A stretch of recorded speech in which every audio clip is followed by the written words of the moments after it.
All right, so what's going on, everybody? Welcome to the latest and greatest in sneakers. Now, for today's show, we're going to be checking out some leaks as we got some first looks from all of your favorite brands. Plus, we're going to be talking life after Yeezy for Adidas as they've just unveiled their next major upcoming release. Plus, it looks like the sneakers app has just had a new major update, which has caused some kind of confusion online. So we're going to try to get down to the bottom of everything. But of course, to begin, we're going to start with a couple of quick updates. First and foremost, we got Reebok, who it looks like they're getting ready to drop their first new basketball model that we've seen in over a decade plus. Now, as far as Reebok basketball, we know they were definitely doing their thing back in the 90s. Of course, like the Shaq releases ring a bell. Definitely the Allen Iverson drops, which they still continue to retro to this day. But apparently we have here the Engine A, which you're going to see Angel Reese rocking a lot of this model on court, and be on the lookout for these as Reebok's gearing up for a spring 2025 release. Now, next up, we got a first look at another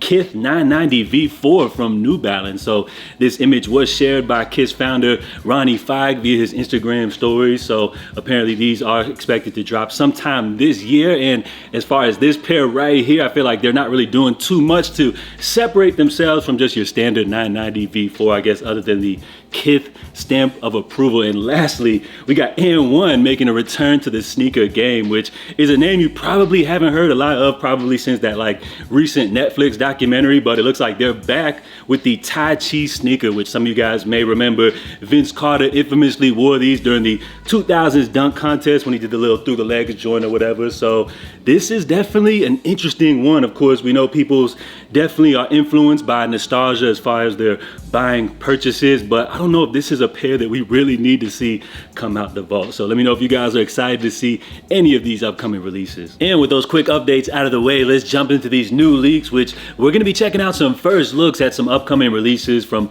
all of your favorite brands. Now, just a quick disclaimer, remember these are actually unofficial looks, meaning that they are not officially presented by the brand themselves. So basically what I'm trying to get at is don't judge a book by its covers, but of course we're going to still check them out anyways. Now, first up, we have the Soulfly Jordan 12s, which of course Soulfly, they're a local based boutique out of Miami. They've been around for years. They've teamed up with Jordan Brand several times for different collaborations. Now, as far as this Jordan 12 collab, it appears that they feature like this brown, almost maroon type of color scheme, and apparently we have like a gold, almost translucent like Jumpman on there. So a very interesting pair, and based off their last collaboration, which I think had some type of theme centered around Cuban heritage, it'll be interesting to see if that theme continues along, carrying along for this release here. Now, next up, we have the Jordan 1 Low black and white. Now, anytime we see a Jordan release or even Nike release with this type of color blocking, you guys already know what the kids are gonna call these, so I'm not gonna say it, but I would say as far as the color blocking on this Jordan 1 Low, this release is solid. It's nothing that's gonna like make you jump out and say this is a must-cop release, but one that you may pick up if you're in the market for just like a primary all-white sneaker that's really clean and easy to wear. Now, this next pair right here is very interesting because actually we don't know what these are actually officially going to be called. Not too many details are known currently surrounding this release, which this first look actually happens to come from Master Chef Ian and the good old folks over at Private Selection, which give us a lot of first looks here in the sneaker community. So as far as this pair right here, which based off the main design detail, which it appears that these have some type of like 3D molded skull design imprint, which you see here on the toe box, which most people are saying this more than likely probably will be like a Halloween theme dunk low. So stay tuned for more details on these, and let me know what y'all think about them joints so far. Now, we got a little something finally from Adidas here in the Adi Zero Araku, which I'm not sure how to pronounce that. I'm not even gonna try to mess that up. So this pair, we actually, if you guys recall, remember they did like a small little rollout featuring Gunna actually rocking these during some type of onstage performance. So I guess this is like a new big model that Adidas is planning on pushing for 2025. Apparently it's inspired by like Japanese streetwear, and they feature like this huge foam sole, which almost kind of gives me like a runner vibe, which I'm assuming that these joints right here gotta be comfortable or something like that. So again, Adidas looks like they got big plans, and this is just one of many colorways that we can expect to see dropping in 2025. Now, next up, we got something from New Balance, as apparently we got some new Stone Island 991s, which all feature this tonal color blocking. And as far as Stone Island, I've never really understood the hype behind that brand. I think it's more of like a UK type of thing. But I guess this is a pair that a lot of people, or a few pairs that people are going to be very excited about, as apparently all Stone Out and New Balance collabs pretty much all, you know, sell out instantly. And then we have some new stuff from Jordan brand, which this pair right here pretty much sent your diehard OG Jordan fans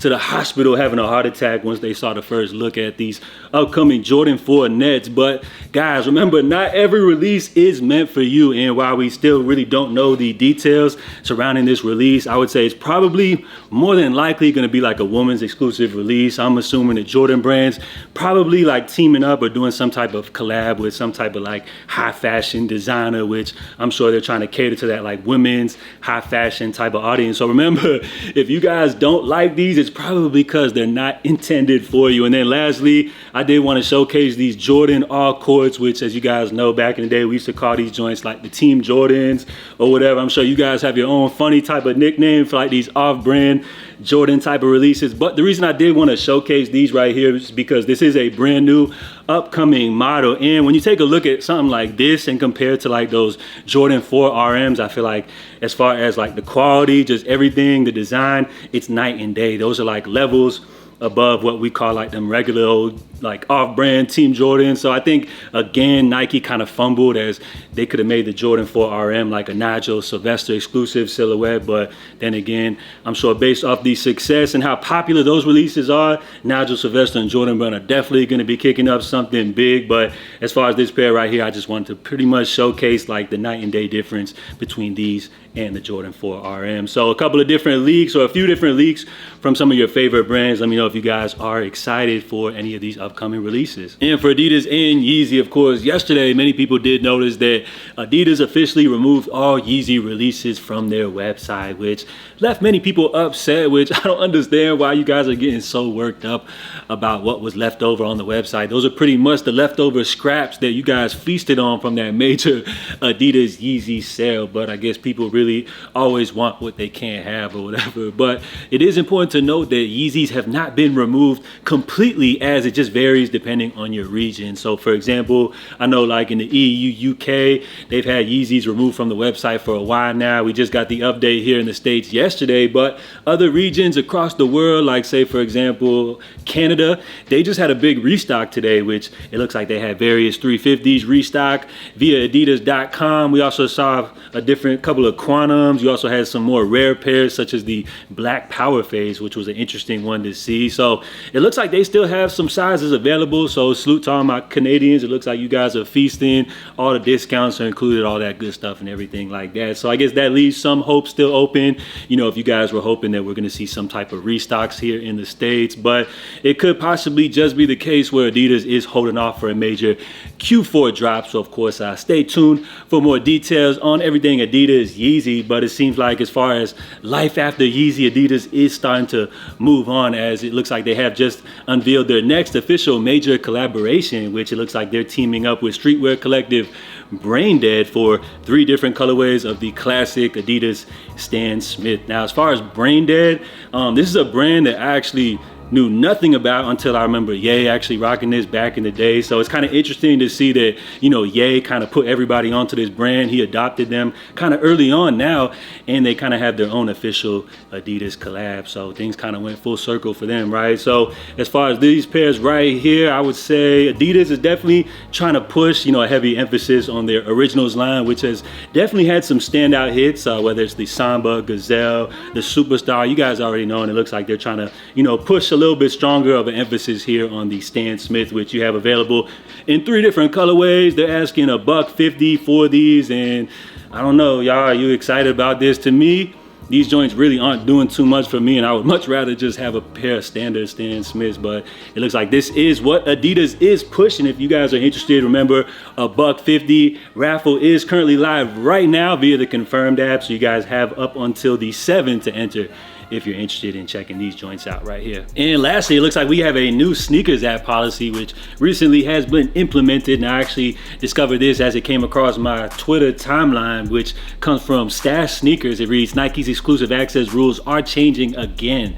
Access will be limited to a smaller group of users, and a raffle system will replace the traditional first come, first serve method used until now. Do you like this new EA variation? So I'm not really sure exactly what's going on exactly with the changes here, but what I would say is it does kind of seem like Nike's trying to, make a better experience, just, make things a little more flawless and easier as far as the customer experience. But apparently one of the big figures over on sneaker Twitter, he actually had to chime in, Sneaker Fetish, saying that's not what this is saying. Read it again. It's saying exclusive access will remain as is. However, exclusive draw will also be added as an additional method for smaller groups with higher chances of copying the shoe. So what exactly is going on right here? It seems like this whole thing is causing some type of confusion. We have this dude chiming in saying, actually, it says exclusive access will give to a much more limited group, increasing odds, and exclusive draw will cater to a wider audience. You didn't read it either, LOL. So I'm not sure exactly what's going on, but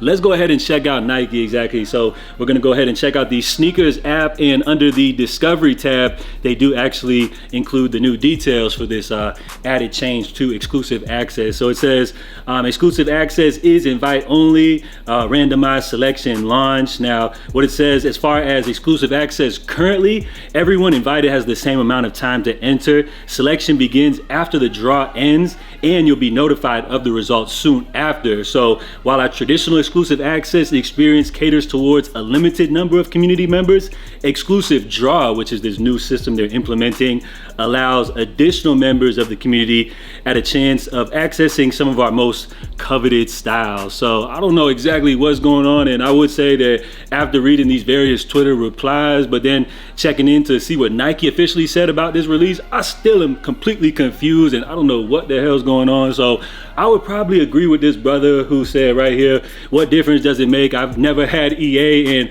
I've been on Nike since they first opened a website and an app. So I feel like as far as what's going on right here, this just leaves everybody confused, and I'm not sure if anybody's really right on what this new update to exclusive access actually means. But based off the official article, which is on the Discovery tab via the sneakers app, it looks like this new policy has already been implemented. So if we look back at the most recent exclusive access drive through Nike, which I want to say happened to be those Amamanya Jordan 3s. I know a lot of people were saying that when they actually got exclusive access, there was just pairs sitting. And mind you, I actually didn't happen to get exclusive access myself. So I'm not sure exactly what the criteria is for this new exclusive access or this exclusive draw policy that's going on right here. And if you guys did get exclusive access on those Amamanya 3s, did you cop? Because I don't know, based off that drop, if this recent new policy has actually made the experience better for us as consumers or hurt us. So I'm still confused as to what's going on, but please drop your feedback in the comments below and let us know what you guys think. So apparently Nike has implemented a new draw policy for exclusive access via the sneakers app, and this has already been implemented for like about a month or so. So stay tuned for more details on that. But of course, as we wrap things up, I did want to mention today's poll of the day, where I simply asked you guys, we kept it real brief, just yes or no. Do you consider yourself a sneaker reseller? Now, I found this one to be really funny. The reason I asked you guys this is because, as y'all know, when it comes to like sneakers, there was this big like resurgence, or I'm sorry, a big surge of sneaker resellers, I would say, like, you know, around the time when we saw apps like StockX and Go hit the scene. And it seems like nowadays that bubble has kind of bursted, and I think nowadays it's more so just reserved for like your true like sneakerheads, or just people that are just casually, you know, into the culture or whatever. So it seems like we had roughly about 1,000 votes, where 89% of you guys said you do not consider yourself to be a sneaker reseller. So salute to everybody watching. I just wanted to kind of see,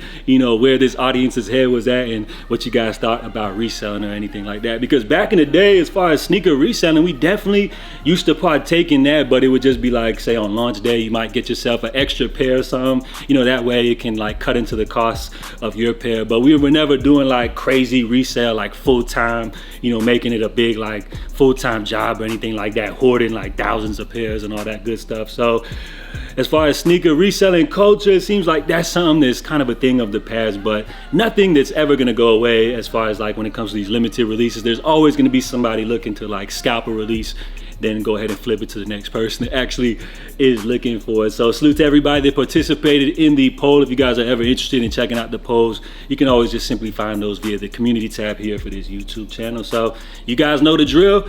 We're gonna wrap things up right here. So I would appreciate if you guys can drop your feedback on all the topics covered.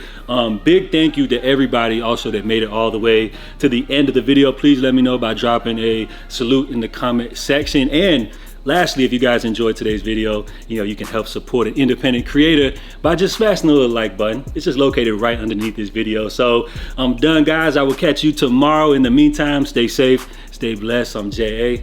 and I'm out, y'all. Love.